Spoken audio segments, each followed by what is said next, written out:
Hola a todos. Buenas tardes, Florentino. Hola Jordi, ¿qué tal? Buenas tardes, Jax. ¿Qué tal? ¿Cómo va? Y buenas tardes, Guillermo. Buenas tardes.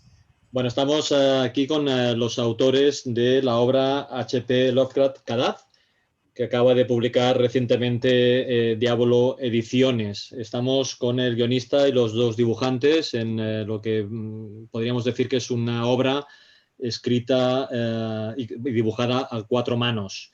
Es una obra que adapta la obra original de H.P. Lovecraft, que lleva por título La búsqueda en sueños de Cadath, la desconocida. Es una de las novelas, de las historias más largas de lo que se conoce como el ciclo onírico de Lovecraft, un ciclo formado especialmente por cuatro obras, tres relatos cortos y esta de más duración.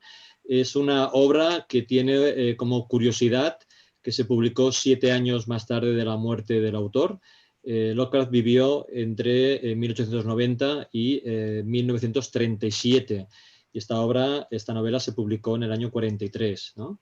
Hay quien dice que el protagonista, Randolph Carter, protagonista de varias de las obras, de las historias de Lovecraft, pero que aparece en 20 relatos diferentes, quien dice que es el alter ego de Lovecraft. En alguno de estos relatos describe a este personaje como un escritor melancólico de escaso éxito, y podríamos asimilar esa descripción como a la del propio autor Lovecraft, que realmente no fue un autor de gran éxito en su momento.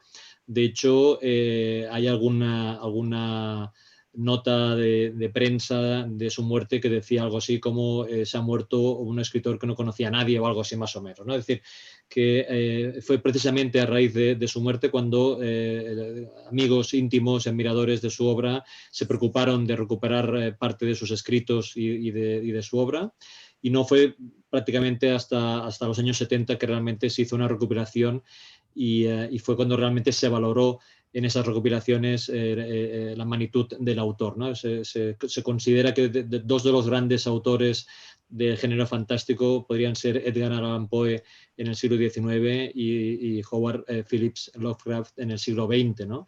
Lovecraft básicamente publicó en revistas pulp. En este sentido, curiosamente, justo la presentación anterior que habíamos organizado era también de un libro de Diablo, que también os recomiendo mucho, que es este de aquí.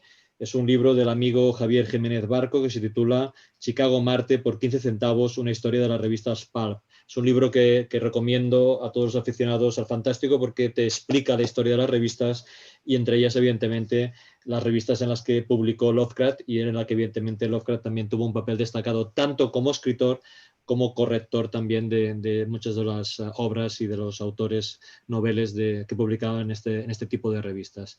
En ese sentido, justamente esta especie de club de amiguetes, de amigos de Lovecraft fueron los que hicieron esta promoción y esta recuperación de su obra justo después de su muerte. Como digo, a partir de los años 70, a partir de la recopilación y recuperación de su obra completa, es cuando se ha vuelto un autor extremadamente popular, ¿no? De hecho, hace poco una charla que hablaba de su obra, yo anunciaba que se habían publicado ya más de 1000 biografías de Lovecraft, es decir, que es uno de los autores más estudiados y más conocidos en ese sentido, ¿no? Además es un autor muy proclive al género epistolar, y se calcula que tiene más de 100.000 cartas enviadas, y muchas de ellas están recuperadas y publicadas, ¿no?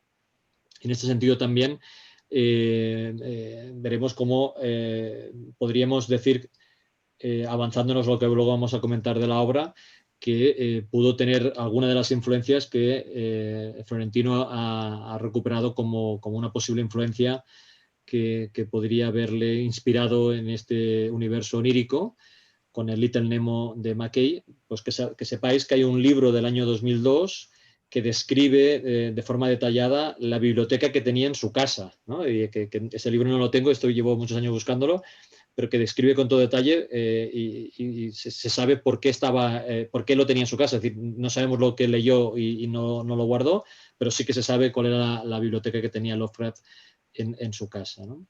Bueno, en este sentido, ha habido muchísimas adaptaciones de las obras de Lovecraft, pero no es el caso de la obra que estamos hablando hoy. No hay adaptación en cine, no hay adaptación animada, hay una adaptación en novela gráfica publicada hace pocos años con un estilo bastante diferente y por lo tanto yo creo que nos encontramos también ante un reto extraordinario que habéis acometido de una obra que no es fácil por muchas cosas que comentaremos, ¿no? Esta obra, primero, Lovecraft aplica un estilo muy descriptivo en la novela, una obra extremadamente descriptiva en la que se va narrando el viaje de una persona, digamos, por diferentes lugares y que eso, transformarlo en un relato novela gráfica o de película, tiene que cambiar completamente el formato, ¿no? Tenemos que mostrarlo y tenemos que hablarlo. Por eso veremos qué recursos utiliza el guionista para poder adaptar esta obra que no era fácil, ¿no? Tampoco era fácil por el universo mitológico y de bestiario, ¿no? de los mitos de Lovecraft, que también describe en la obra, pero que después hay que dibujarlos y que nos tiene que dar pues, el mismo miedo o la misma desazón, digamos, que nos daba al leerla, ¿no? Para mí es una de las obras fundamentales de mi adolescencia, que lo sepáis.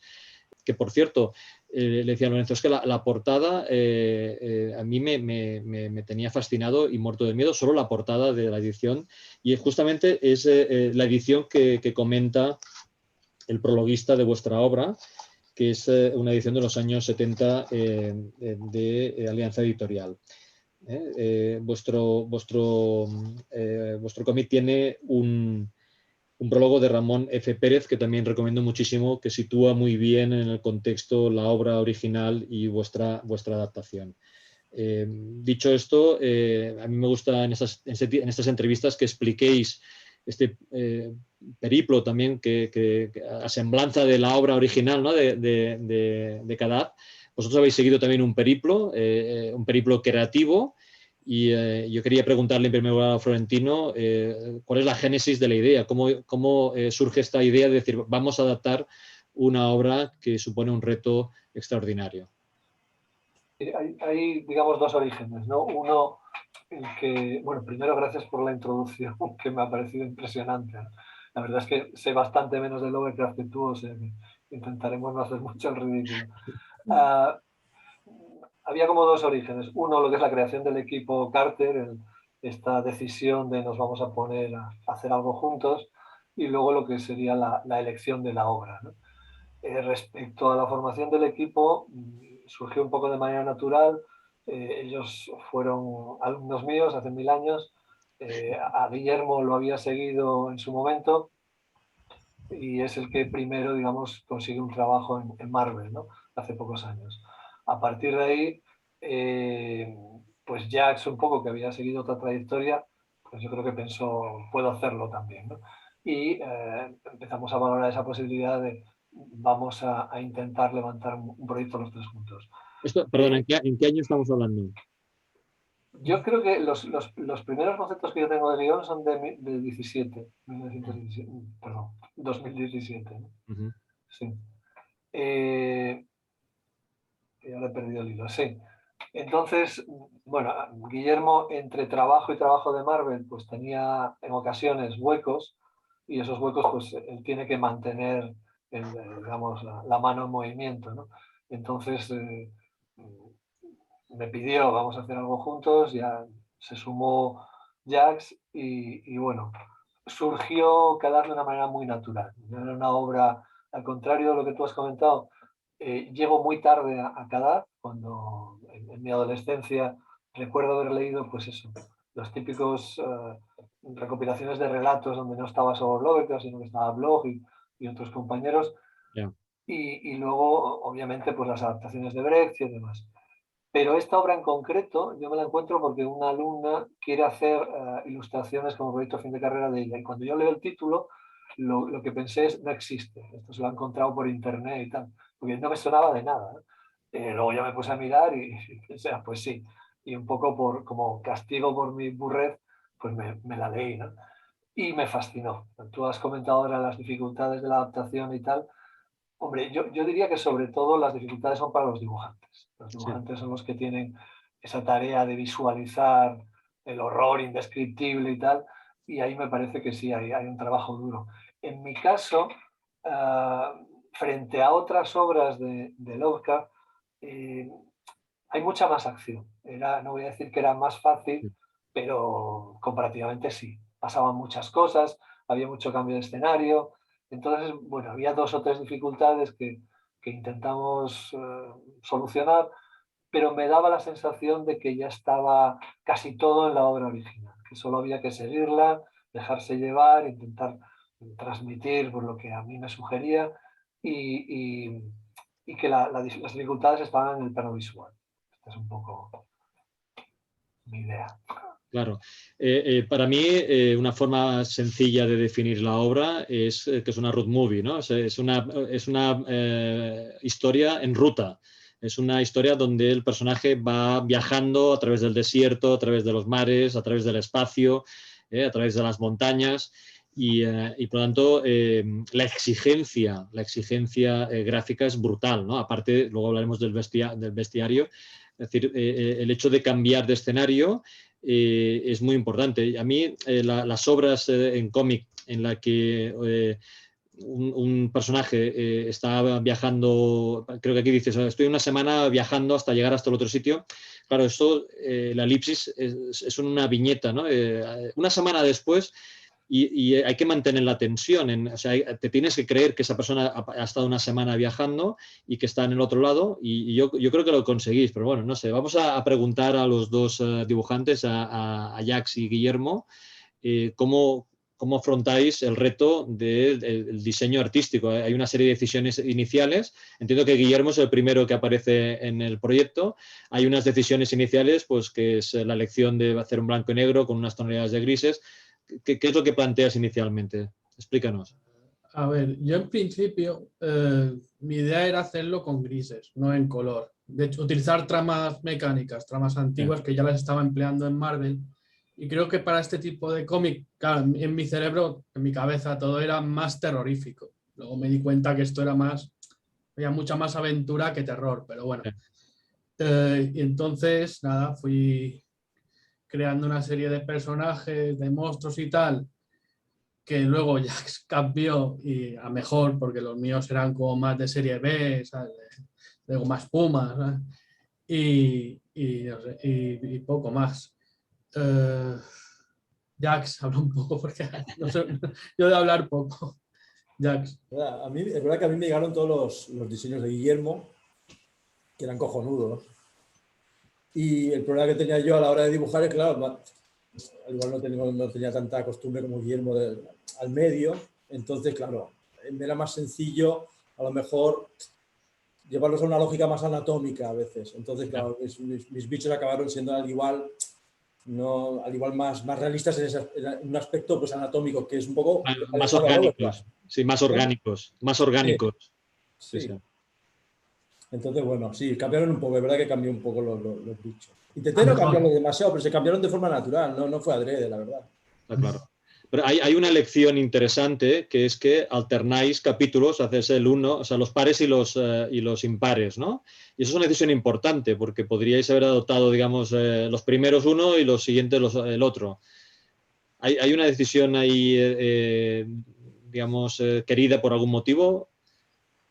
Yo creo que fue un poco improvisado, ¿no? Porque, claro, cuando empezamos el proyecto, yo tenía un esquema de toda la estructura, pero un esquema que iba a más capítulos. Me parece que eran 12 comic books la primera idea, ¿no? Y luego, según lo íbamos enseñando, pues nos dábamos cuenta que, primero, que no se vendía solo, que era lo que suponíamos al principio, y segundo, vamos, que era demasiado lo que estábamos planteando. Entonces fuimos reduciéndolo, en algún caso alguna casa editorial pedía unas medidas concretas y ya lo llevamos a su tamaño final, que son esos 8 capítulos, ¿no? Entonces esa estructura un poco de vamos haciendo, ellos iban dibujando y yo iba construyendo el guión, fue un poco lo que nos llevó a ir alternando, ¿no? Este para ti y este para ti. Porque además era más normal que fijarais los primeros guiones, o sea, los primeros capítulos que no los últimos, ¿no? Que podían ir cambiando. Exacto, sí, sí. Claro. Nosotros cuando teníamos 2 capítulos y medio hechos, más o menos, ya nos fuimos a Angoulême y tuvimos un primer contacto y ya es cuando nos dijeron que Lovecraft no vende. Entonces a partir de ahí nos entró el pánico. ¡Ostras! Sí, sí.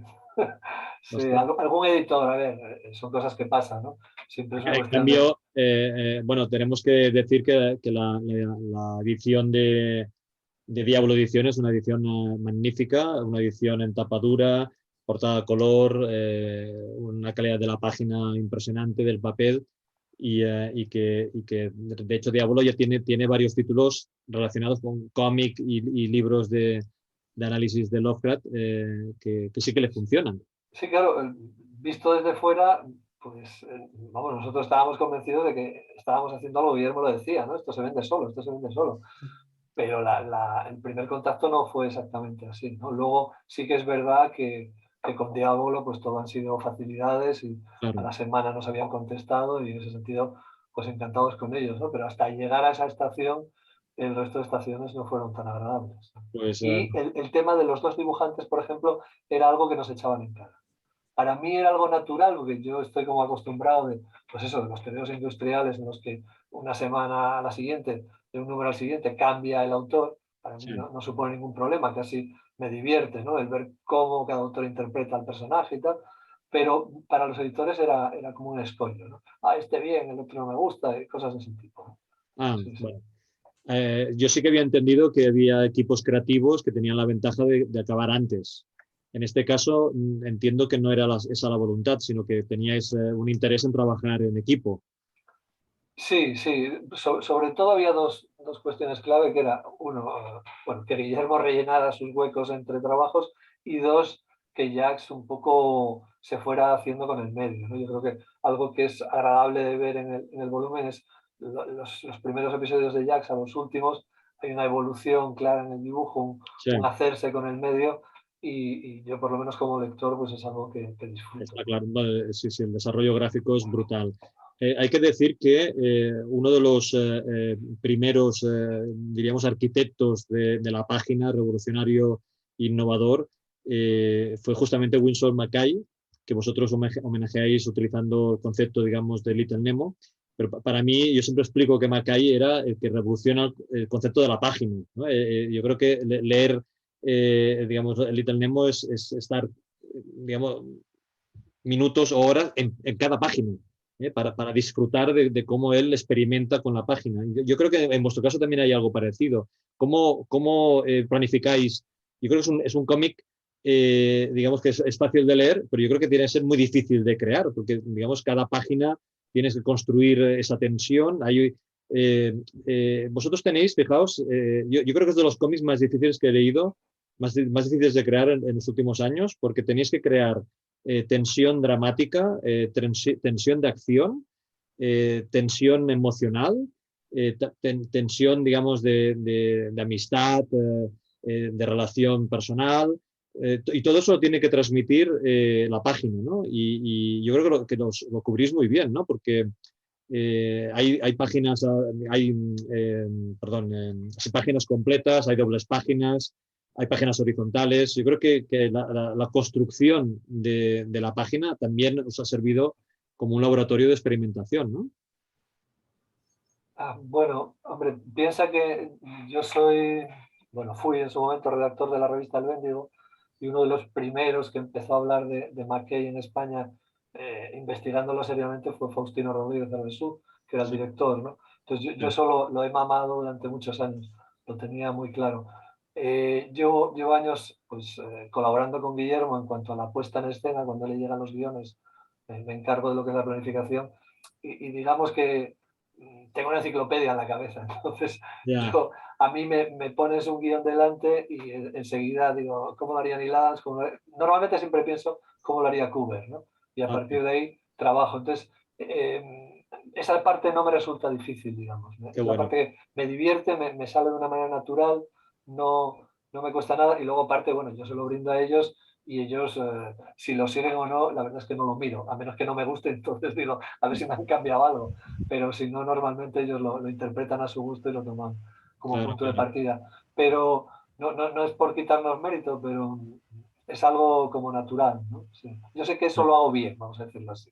Está Has claro. dicho otras muchas cosas de mantener la tensión emocional y tal, que eso directamente ni lo pienso, ¿no? Digo, si sale, sale, porque claro, no tengo una gran experiencia como guionista, tú sabes que yo estaba al otro Bueno, lado, estaba sí, de sí, tu lado. pero lo que pasa es que al final lo tiene que transmitir la expresión de una cara, de Sí, una mirada, de un gesto, ¿no? es, Entonces, el trabajo de los dibujantes es muy ellos lo importante. hacen muy bien eso, sí. Sí, sí. Antes de hablar con ellos, te quería decir que me hizo mucha ilusión ver que estaba dedicado también a Arbisu, que Sí, a veces, últimamente, ahora no os voy a decir de qué polémica me refiero, pero ya os podéis imaginar, pero cuando se habla ahora de divulgadores y se habla de que el sí. Salón del Cómic de Barcelona es el más antiguo de España, y pienso la incultura que hay, el trato que se le ha dado a grandes divulgadores como es justamente Arbizu y como fue realmente de los pioneros en España en todos los sentidos, ¿no? En divulgación, en salones, en invitar, en todo. Pero bueno, dicho esto ¿qué, qué os encontrabais los dibujantes con el guión escrito? ¿Que era un guión técnico? ¿Os hacía una descripción de cómo tenía que ser la página, cómo tenía que ser la viñeta? ¿Qué teníais como punto de partida? Ya, Ya. Vale. primero. No, Florentino entrega un guión bastante detallado, muy Sí. detallado incluso. Hombre, yo no tengo mucho donde comparar, la verdad, pero sí, hombre, muy detallado. Entonces yo me limitaba a intentar plasmar eso con detalle y listo. A veces era muy complicado lo que pedía e intentar trampear un poco a ver si colaba, pero normalmente no, muy detallado y se trataba de ingeniármelas para plasmar esas ideas que él me apuntaba ahí de la forma más elegante posible. Guillermo, ¿cómo avanzabais? ¿Escribíais, os pasabais los lápices para pactar si ya estabais contentos con el resultado? ¿Cómo lo hacíais? Sí, en principio yo le iba pasando el material, pero luego ya lo interpretaba a su manera y luego teníamos que cambiar cosillas, pero bueno, poca cosa. Los cuatro monstruos, el personaje que lo hizo, el mío era como más guapete, el suyo era como más obrerete y tal, pero bueno, no pasó nada, luego lo fue mejorando y tal.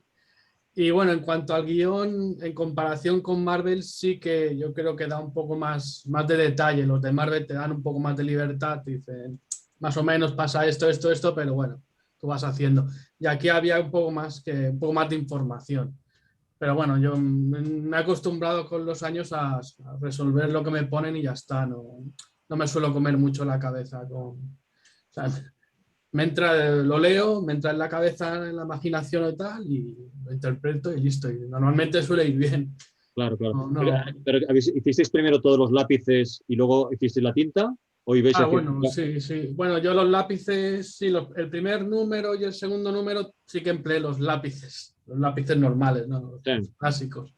Pero luego me compré una tablet y ya directamente prácticamente entintaba sobre un boceto pequeño. Ah, muy bien. Ya, o sea, ya no tengo necesidad ya y cada vez menos, ya no tengo la necesidad de estar haciendo los detalles y luego entintar encima de los detalles, sino que hago un boceto muy sencillo y nada, luego voy haciendo detallitos poco a poco, pero no muchos. Una de las cosas que se ha destacado, he visto en las redes, que el tamaño es importante, ¿eh? En este caso, el tamaño de la hoja es importante. ¿En qué tamaño trabajáis vosotros? Bueno, yo en principio el tamaño que tenía pensado era de comic book, por eso a lo mejor Sí. al ampliarlo ha quedado algunos un poco detallado, cosas han quedado poco detalladas, pero porque mi idea era que se iba a publicar más pequeño. Pero yo creo que ayuda también al tono, ¿no? de la ambientación. A mí me ha gustado, ¿eh? Es decir, lo que Sí, vamos a decir, yo pensaba que era al revés, que lo ibas a publicar aún más grande. A mí me ha gustado. todavía más grande todavía que eso. Sí, Ostras. hombre, yo vengo de la tradición Ya. de GT, de Crepi, No. En principio, bueno, en mi cabeza era publicarlo tamaño en Estados Unidos, de hecho, publicarlo en grapa o lo que fuera y al tamaño pequeño.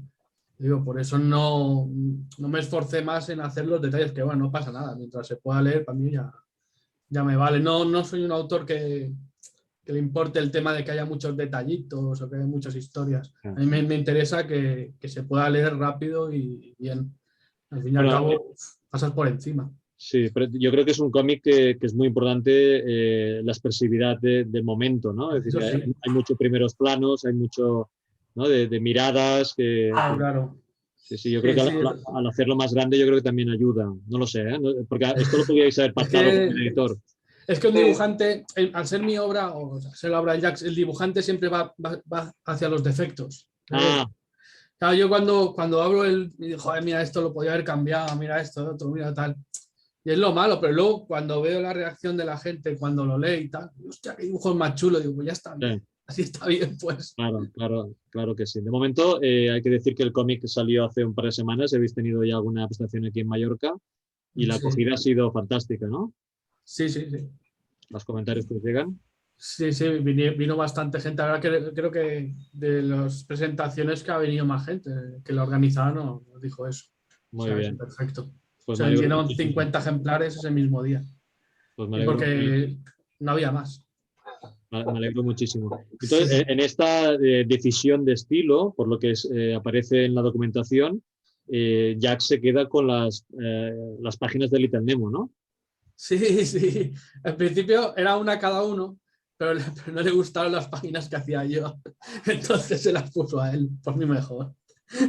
Explícanos Jack, cómo te inspiras y Ay, Dios mío, cómo construyes la página. La idea era mantenerse a flote. Lo de la inspiración no lo sé, era no ahogarme dentro de todo eso que tenía que hacer.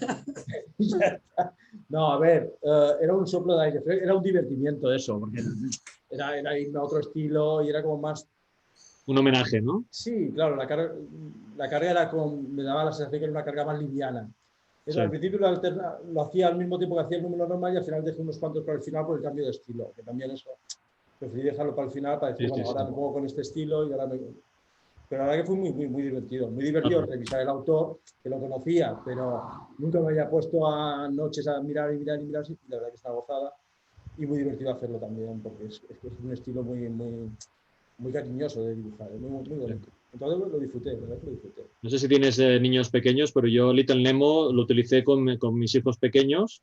Tengo una edición de estas gigante, entonces lo poníamos encima de la cama y entonces en una página dedicábamos un rato a ver toda la página, explicarle, ¿no? Que a un niño pequeño que entendiese cómo interpretar, porque leer, hay gente que no lee cómics y se piensa que esto es para niños y la lectura de un cómic no es fácil, tienes ahí un código, digamos, escrito digamos, implícito que no es fácil de interpretar y que al final es una cultura que tienes que adquirir, pero bueno, que yo lo hacía con mis hijos pequeños y a lo mejor estábamos muchísimo rato en una única página y le explicábamos lo que estaba sucediendo y bueno, y luego los colores. Vosotros entiendo que desde un primer momento teníais claro que iba a ser en blanco y negro.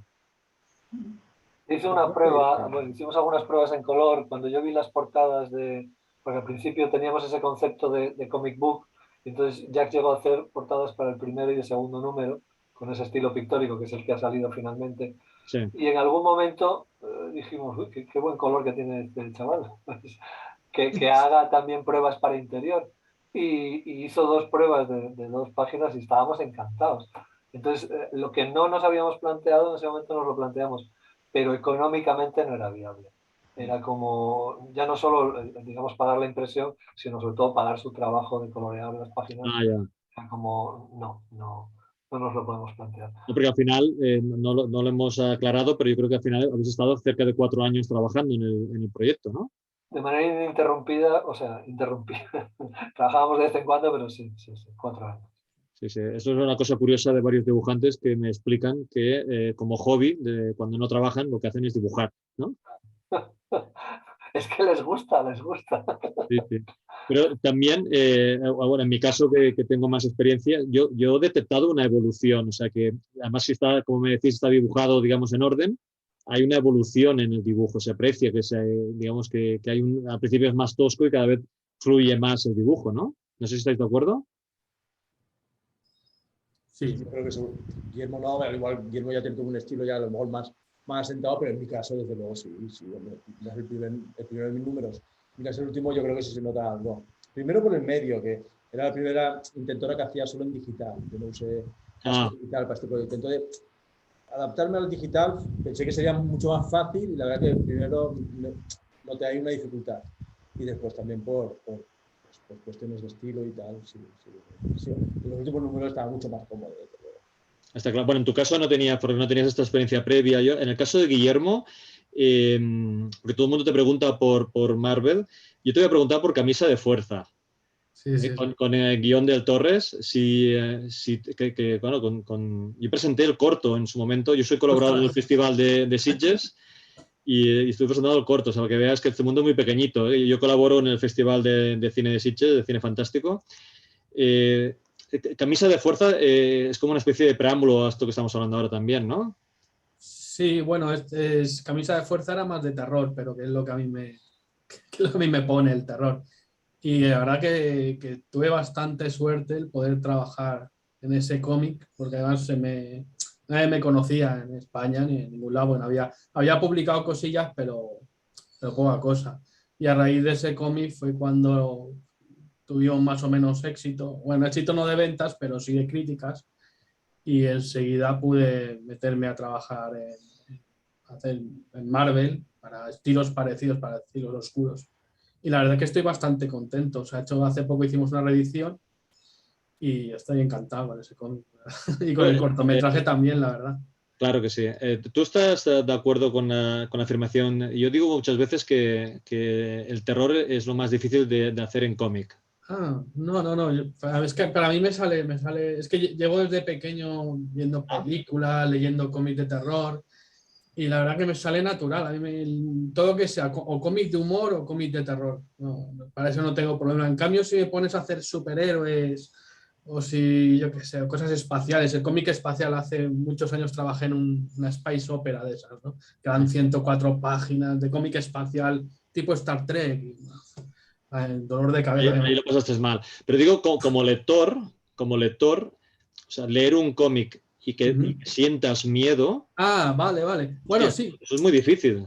Joder, pero yo de pequeño, claro, es que todo es de pequeño, ahora ya no siento miedo al leer un cómic de terror, pero yo recuerdo el Creepshow de Bernie Wrightson, que era de Stephen King, Sí. el guión, y yo recuerdo, joder, de pequeño hostia, lo pasaba putas, en plan, hostia, qué miedo, leía los Creep y todo eso, y había historias que realmente Sí. Pero bueno, no había otra cosa tampoco, ¿no? Sí. Bueno, que ahora ha hecho una adaptación el Greg Nicotero. Lo entrevisté y lo presenté. Si ponéis mi nombre y Greg Nicotero, salgo en internet entrevistándolo cuando presentaba una de las últimas temporadas de Walking Dead y que explicó en primicia en Sitges que hacía una adaptación de Creepshow. Pero bueno, digamos, yo soy de los que yo veo muchas películas de terror y paso mucho miedo y a veces me tapo los ojos, ¿no? Y solo de la música ya te mueres de miedo. Pero claro, más últimamente, porque si ves las antiguas son soportables, pero las nuevas, joder, es que te pegan cada susto que te mueres. Te susto que te mueres, pero, Sí, yo también hago así. Tapas los ojos y con la música también te asustas. Sí. Pero en el cómic no tenéis música. No, pero bueno, supongo que se puede, por ejemplo, cambiar de página cuando cambias de página que te venga en efecto, ¿no? O yo que sé, ahora con los nuevos cómics, ¿no? Ahora estoy haciendo yo, para Marvel estoy trabajando los cómics para móvil, ¿no? Y eso tiene una movida que yo lo pensaba, para el terror puede ir bien, ¿no? Porque no ves las páginas anteriores y de repente te puedes encontrar el susto. Pero claro, no. En el móvil se podría poner música también. Un golpe. Está claro. Muy interesante porque o sea, no estás diciendo de que vean el cómic en el vídeo, en el móvil, sino diseñar el cómic ya pensando que se va a ver en el móvil. Sí, es lo que estoy haciendo ahora. Es una nueva movida que tiene Marvel, supongo que para ver si les funciona, ¿no? Y claro, habían hecho cómics adaptados al móvil, o sea, habían cogido viñetas y las habían colocado. Lo que estoy haciendo ahora es que las mismas viñetas muchas veces se van pegando, ¿no? Como salen elementos, por ejemplo, si salen peces, los peces van bajando entre las viñetas, ¿no? Claro. O cualquier historia, o si salen rayos, si salen movidas o fuego, el fuego va bajando y tal. El que estoy haciendo ahora no es de terror, es como el origen del motorista fantasma, que es Kuchala, una historia, ¿no? Lo estoy acabando, ahora quedan pocas páginas. Pero en mi cabeza sí lo pienso, en decir, coño, para hacer cómic de terror podría funcionar bastante mejor que el papel, pero bueno. ¿Y qué, Eso qué me claro. decís, de cómo, si creéis que funcionaría? Yo creo que sí, bueno, yo creo que tiene una vocación vuestra obra de universal, que funcionaría en otros idiomas, ¿no? Ah, sí, sí, sí, Que es Dios lo te que oiga, que queremos. Dios te oiga. Sí, sí. Lo Yo, intentamos, yo ¿eh? había leído España no que, sé. sí, yo había leído que habías llegado a un acuerdo con Pegasus Books en USA, ¿eso es verdad o no? Pegasus. No, con Boom Comics. Con Boom Comics, quizás. No, no recuerdo. Yo creo que era Boom Comics. Hubo algo con Pegasus. Yo creo que sí. En Pegasus. Ah, hostia, es Hubo verdad. algo, sí, porque Sí, sí, Lo sí. de, Es verdad, verdad, verdad, verdad. sí, lo del sí. Govern, lo de no sé qué, ¿quién lo manejaba esta historia de? Ah, el IEB, el Instituto de Estudios Baleares. Ah, Sí, sí, exactamente, sí, pero. señor. Sí, sí, en Algo hubo una feria o algo así, ¿no? Sí, Sí, pero no llegaron a nada en no. concreto, creo yo, ¿eh? O sea, ahora, digamos, estaría en manos del editor si es capaz de mover la obra ya publicada y acabada, que yo creo también es mucho mejor que la vean acabada para poder claro. decidir, ¿no? Sí, Pero yo creo que vuestra obra, yo creo que es universal. Esto se puede leer en cualquier sitio del mundo y funcionaría perfectamente, ¿no? la verdad es que la vocación un poco era esta, ¿no? Que pudiera competir. Que digas, esto lo pones en el mercado americano Sí. y, bueno, no es nada ridículo. Bueno, digamos, los miedos que representa esta historia en concreto son bastante universales, ¿no? El objetivo también es como muy universal, ¿no? La búsqueda de una ciudad, digamos, tienes un objetivo, tienes unos protagonistas muy claros, tienes un amigo muy claro también, tienes una amiga muy clara también, y a partir de aquí, unos aliados que te ayudan en el camino, ¿no? Y yo creo que eso funciona en todo el Sí, mundo. En el caso del diseño del bestiario, digamos, ¿en qué os inspiraste? A pesar de que Lovecraft los describe muy bien, pero ¿cuál fue vuestro punto de partida? yo voy a hablar del pájaro Kadaf, que es donde interviene A más ver, directamente, a ver. porque Guillermo había hecho una primera versión más ajustada, digamos, a lo que se describe, y el resultado era una especie de buitre grande, ¿no? Y a mí no, me faltaba rollo. Y fue cuando, bueno, llegamos a la versión que finalmente ha llegado al cómic y se lo propuse a Ajax y él enseguida lo vio y la verdad es que lo que hizo me encantó, ¿no? En principio es uno de mis monstruos favoritos. Y luego la versión que él hizo del Lívido, que también era ligeramente diferente a lo que había hecho Guillermo, que lo hizo como más dinosaurio, ¿no? Pues también me pareció muy, muy interesante. Muy bien, muy bien, muy bien. Pues, al final, digamos, hay viñetas que funcionan como un cuadro, ¿no? No sé si os lo habéis planteado de esta manera. Que hay viñetas que funcionan como un cuadro.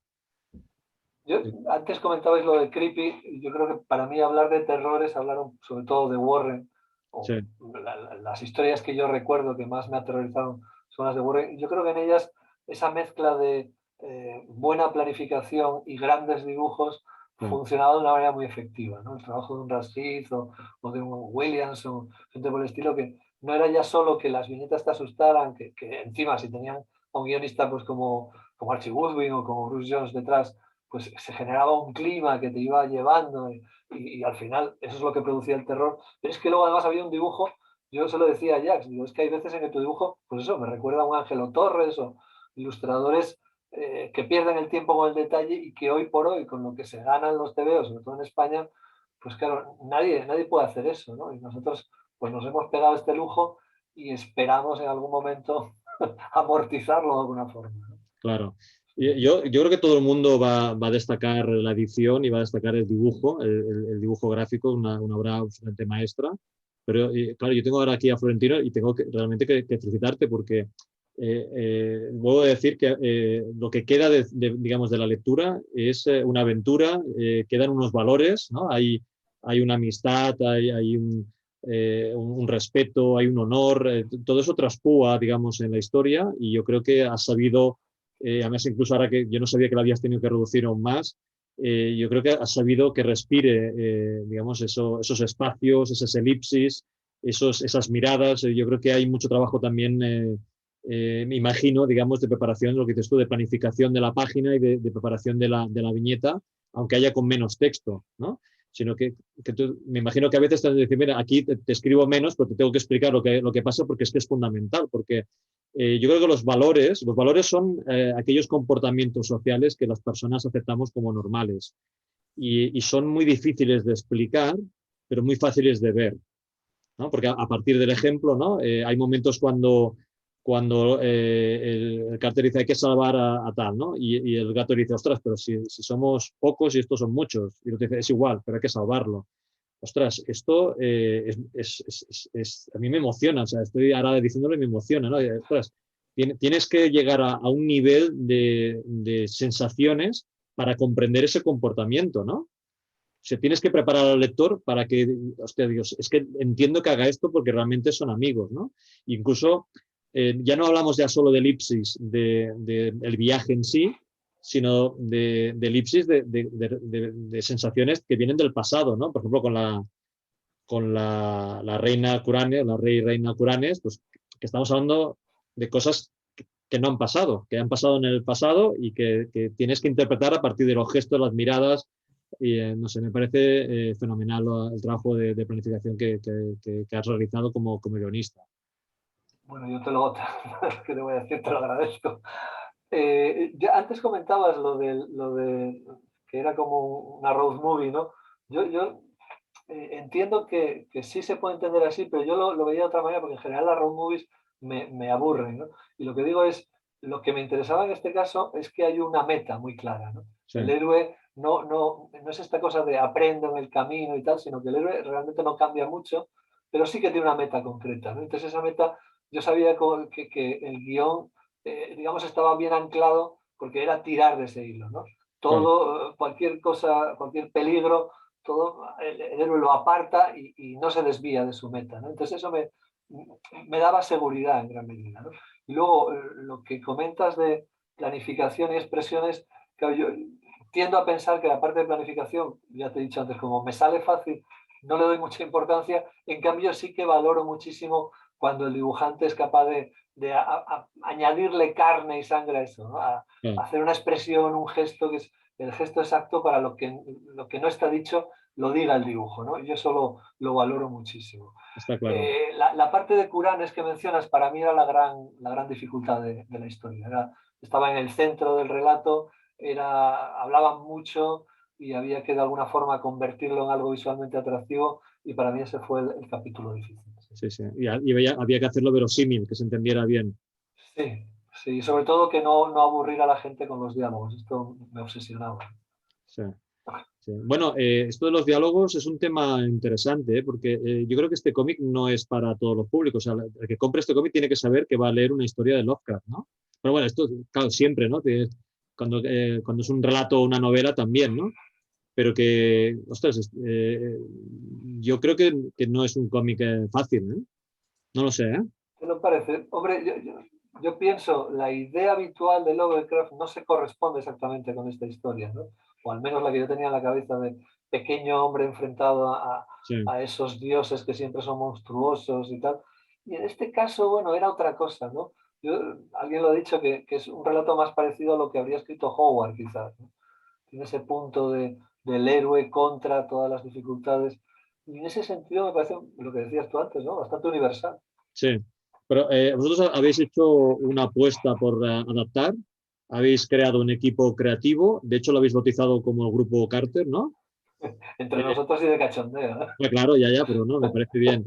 La pregunta yo creo que es obvia. ¿Tenéis en la idea continuar con este proyecto creativo? Bueno, hay que decir que Guillermo y yo estamos construyendo otro trabajo, otro proyecto, que ya está relativamente avanzado, y lo que pasa es que, claro, se hace entre huecos. Y luego con Jax, pues tenemos las puertas abiertas, pero él está intentando meter la cabeza en el mercado americano, ahora mismo está a punto de empezar con un proyecto, y yo creo que eso es lo que le tiene que Claro, centrar. Porque, claro. Pero el proyecto que estáis trabajando a ratos es de Lovecraft también.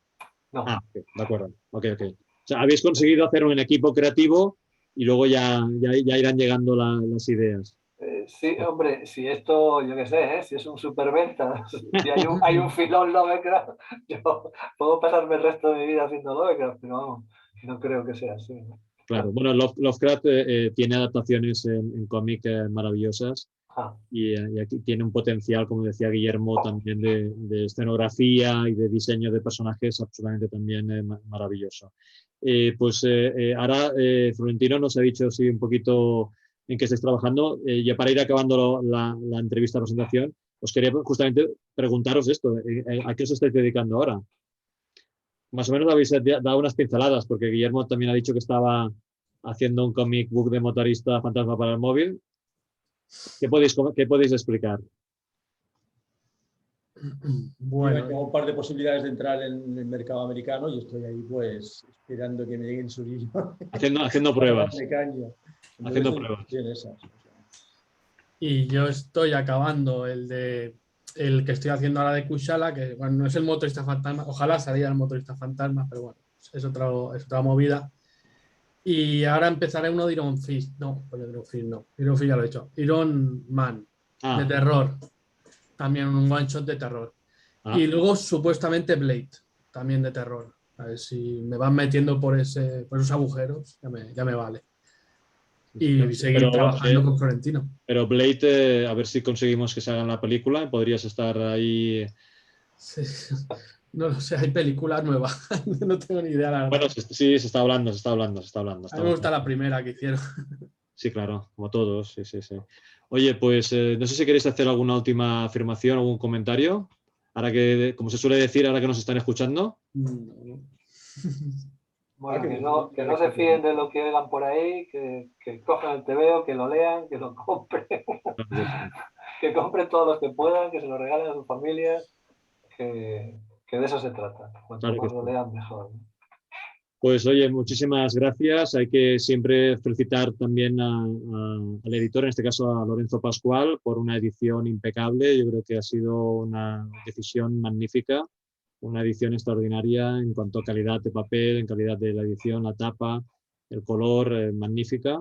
Entonces quería felicitar a Florentino Flórez por el guión. Además, hace un momento le decía en privado que es uno de mis referentes. Los libros que has escrito para mí es uno de los referentes en cuanto a divulgación y mis libros de cabecera. Y un placer conocer a Guillermo Sana y Jack Salmon, que bueno, estoy encantado de haber leído y haberos conocido y os voy a recomendar muchísimo, de verdad. Es una obra que me ha maravillado y que sirve perfectamente para entrar en el universo Lovecraft, y espero que también ayude a la obra y al concepto digamos, del universo de Lovecraft. Así que muchísimas gracias y hasta la próxima. Pues gracias a ti, Jordi, y gracias al editor, que se ha portado muy bien con nosotros, la verdad. Claro que sí. Hasta la próxima. Adiós. Adiós.